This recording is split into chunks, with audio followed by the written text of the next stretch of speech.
Yeah. All right. So you might have seen him on VH1, MTV, or TMZ. Everybody get up for Floyd Haas.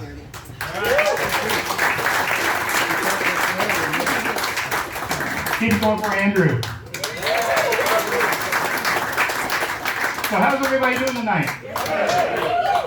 Okay, that worked pretty good, but the way I usually do this is I come out and ask how everybody's doing, and I need everybody in the room to say great. So can we try this one more time? Sure. All right. And now, ladies and gentlemen, a guy that looks a little bit like Steven Seagal. Mostly in this area. But if you've seen Seagal lately, also in this area. Please welcome the comic stylings of Floyd Haas. How's everybody doing tonight? Great! Oh, glad to hear it. This is a nice place, right? Yeah!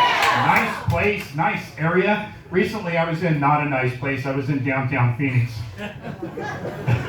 You're probably thinking, Floyd, you're probably talking about the good part of downtown Phoenix. No. I'm talking about the bad part of downtown Phoenix. You know how I know it was the bad part? I went to the gas station when I was there, and the gas station had payphones there. And somebody was using one of them. And right across the street, there was a building that had a sign that was like the size of a garage door, and it was painted red with white writing, and it said, no drug use, no alcohol use, and no prostitution. And about 15 people standing in front of the sign who obviously couldn't read. There was a woman there, and we have to be careful with our descriptions nowadays, right? So I'm going to sidestep this one, right? She was a woman who obtained drugs by doing favors. And she was riding a BMX freestyle bicycle. Now here's something you might not know about me. When I see a crack whore riding a BMX freestyle bicycle, it's difficult for me not to ask, what kind of tricks do you do?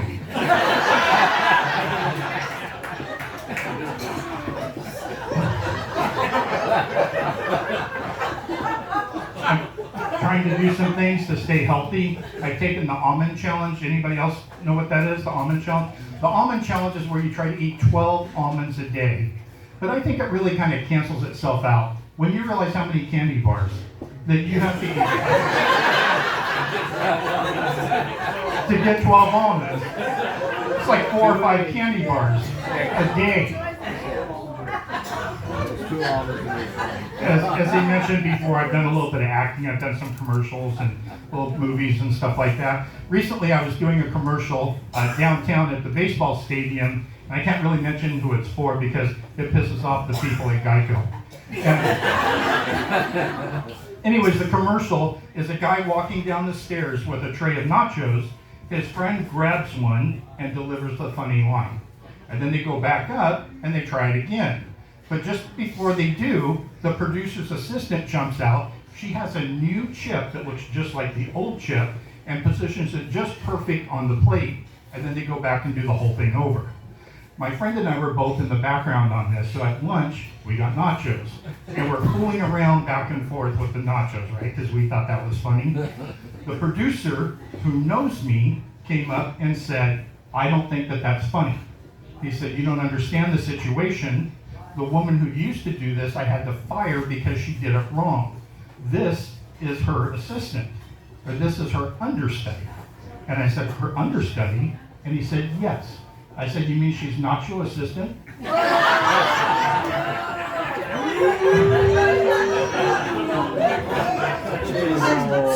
Then he gets real serious on me. He starts acting like one of those ridiculous guys, you know, from the missing person shows. And he starts getting all serious and he goes, her name was Catherine with a K. Catherine with a K went straight home, showered, put on fresh clothes, and walked right out the door without saying a word to a single member of her family. And no one has heard from her since. Stranger than this, she took absolutely nothing from the home, except for her kids' BMX freestyle bike.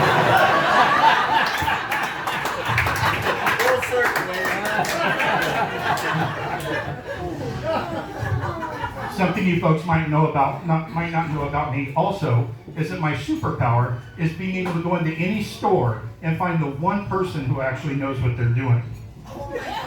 And my kryptonite is Walmart.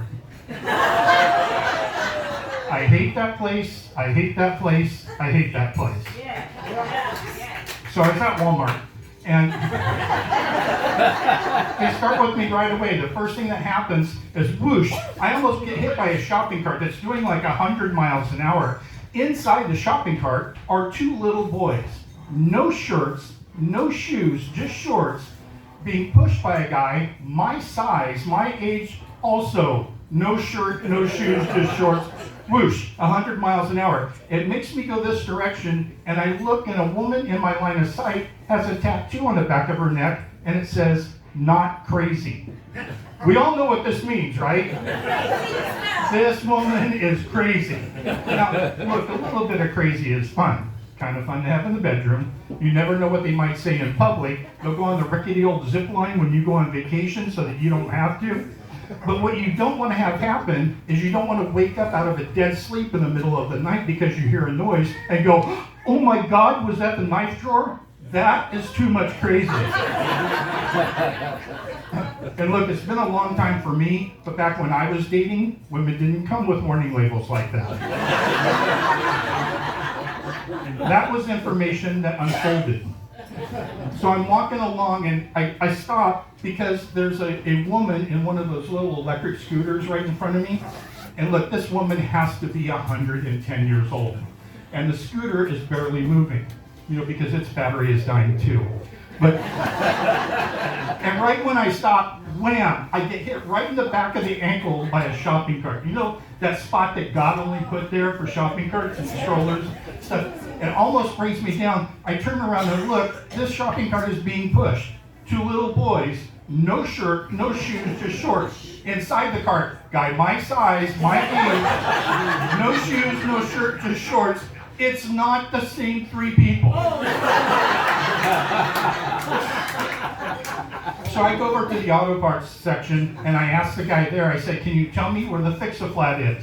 And he says, "What kind of car y'all got?" I said, "What?" And he says, "What kind of car y'all got?" Now look, I was in the motorcycle industry for 20 years. If this guy knows something about tires that I don't know, I'm going to kill myself.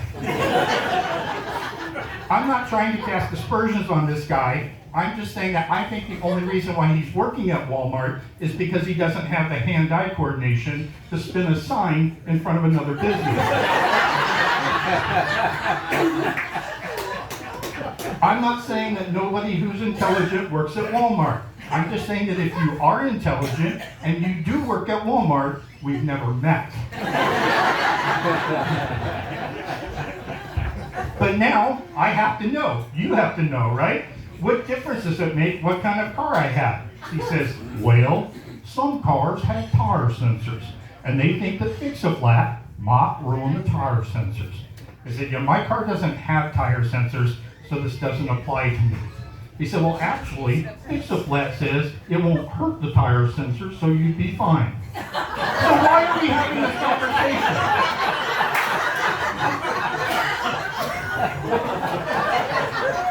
So I just say, okay, Fix-A-Flat won't hurt the tire sensors. My car doesn't have tire sensors. Can you please tell me where the Fix-A-Flat is? And he says, "We're out of it."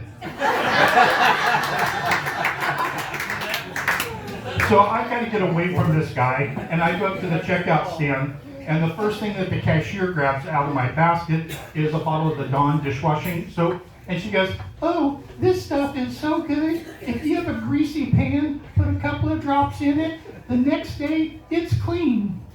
I said, "Yeah, it also works well on oily birds." You folks know what I'm talking about, right? Oily birds, Exxon Valdez, Gulf oil spill. This woman, nothing. And she just starts sending other stuff on down the conveyor belt. The next thing that she grabs is I bought a bunch of powdered gravy mixes. And I bought like 10 of them, so I kept a little cardboard thing that they sit on the shelf so they would sit upright in my pantry. First thing that she does is grab that and throw it in the trash. I said, "I would like to keep the cardboard thing." And she says, "You want to keep the cardboard thing?" And I said, "Yes." She looks at the box and says, he'd like to keep the cardboard thing. He looks over at me and goes, y'all want to keep the cardboard thing? What is going on in this place? And where are you people from? This is Phoenix, Arizona. It's not normal to talk like that here. Is this some kind of an Appalachian exchange program that I'm not familiar with? Then she says something else, and I don't care what it is, but it ends in hunt. And I thought, oh great, now I'm being sexually harassed. What she asked me was, is it going to be cash or credit? I looked down at the credit card machine and there's a sticker on it, and it says the chip reader is working, which means to me, the chip reader has problems. I don't want to spend the rest of my life here, so I paid cash. The bill was $80.60. I give her 100 and a 1. Do we all know what I'm trying to do here? She did not. Neither did the other 5 people who had to try to come over to help, including one of the managers who had to come from the break room. Again, I'm not trying to make fun of the manager's appearance. If you look at me, you might notice some physical imperfections of myself. One of them is, I have a receding hairline. Mine is not nearly as bad as hers. And I wouldn't have even noticed it except she walks up like this. Don't let me lose you. Stay with me. I'm not making fun of someone who has a hunchback. I don't think that she has one. She was wearing a cape for some reason. Maybe they were having some kind of Beauty and the Beast thing going on in the back room that I interrupted her from. So I start getting really frustrated, and she drags her leg around to the register, and I said, look, if you just put in the money that I gave you, the machine will give you the answer. Just then, the original cashier appears from behind the register, and she says, oh, I get it, oily birds.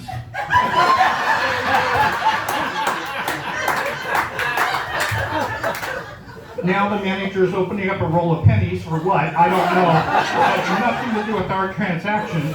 She drops a couple. When she bends over to pick them up, I notice that there's a can of Fix-A-Flat in Quasimodo's back pocket.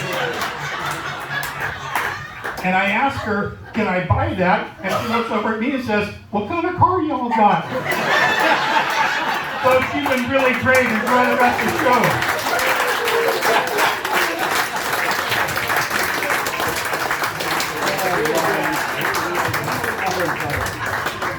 The next guy that you got coming up, I've known this guy ever since I started doing comedy. He's performed, headlined all over the country. Please welcome Manny Hernandez.